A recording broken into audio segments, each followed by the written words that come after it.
recently, and I really liked. It's called The Stages of Divorce. Here's the benefit of dating someone who's not really ready to be dating. You get to see how far you've come since your own divorce. I've been trying to keep it in perspective.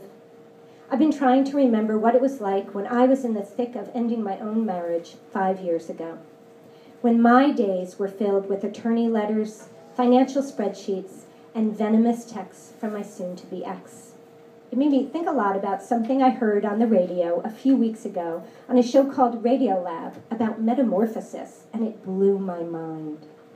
The actual segment was called Goo and You, and it explained that, contrary to what I always thought about when a caterpillar entered its cocoon, it doesn't just chill out and then start to sprout wings and all the necessary accoutrements for flying off as an eventual butterfly.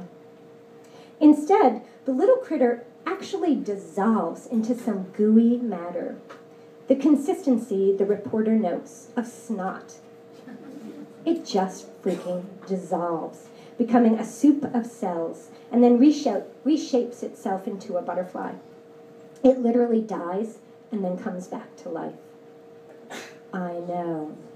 But it gets better. Scientists wanted to see how much the butterfly retained from its time as a caterpillar. Does it bring its memories with it to reincarnation? So, in a fairly cruel experiment, scientists at Georgetown subjected some caterpillars to this really horrible odor and subsequent terrible noise. Eventually, the creatures pretty much freaked out every time they came into contact with the yucky stimuli. Then, after the caterpillars transformed into butterflies, they were subjected to the same noise and stink, and you guessed it, had the same negative reactions. Memory carried through the metamorphosis. I mean, talk about some crazy good metaphor for divorce.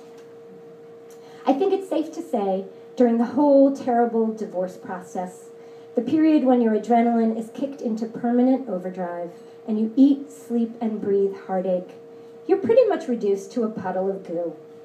You've crawled inside whatever your chrysalis is, like maybe a giant glass of wine, and start to let go of the person you were just days before. Everything you've known for sure up to that point begins to dissolve. But eventually, you know how this goes. You get yourself together. You do become more of a fully formed human being that can talk and think about stuff other than your divorce, much to everyone's relief. You've sprouted your wings and can feel the wind from them as you flutter through your days. So now that I've been spending some time with someone who is in his own gooey stage, I've been trying to recall my own dark days. I even dug back into the journals I kept around that time to jog my memory. And it turns out that during most of 2009, I was a wreck. Like, apologies to anyone who had to put up with me, especially my therapist. Witness an entry on October 1st of that year in which I recount my reaction to learning my husband had just returned from a 10-day trip to Italy with his new girlfriend after we had split up just 3 months earlier. My pain is searing, I wrote. My agony has no end. I then report how what in retrospect could only be described as a psychotic break, I tried to smash the Murano glass heart necklace the pair had brought home for one of my daughters with a giant bottle of Bumble and Bumble hair conditioner. I pounded it repeatedly with the heel of the oversized plastic bottle like a crazy woman. But I had forgotten going nuts on that necklace, banging the shit out of it as it sat on my kitchen table, a symbol of how seemingly easy it was for my husband to move on with his life, and how easy I thought I was to replace. But it turns out Murano glass is pretty fucking shatterproof.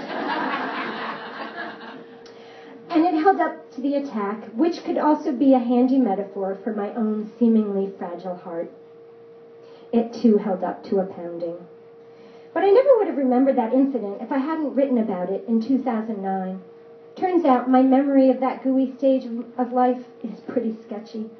I can recall the big moments, like the day we stood in front of the judge in the seedy county courtroom and ended our 20-year marriage.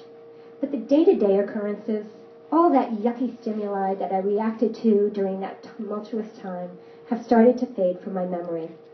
I think it's a matter of self-preservation. But here's something else I learned during that Radiolab segment, that memory also works in reverse. Thanks to some experiments of a 17th century scientist, it turns out that if you carefully peeled back the skin of one of those tiny caterpillars, you would find structures within of the future butterfly, microscopic wings, antenna, and legs. And I think if you had peeled back my skin in 2009, you would have found, deep inside me, pieces of the girl I was to become, wings and all.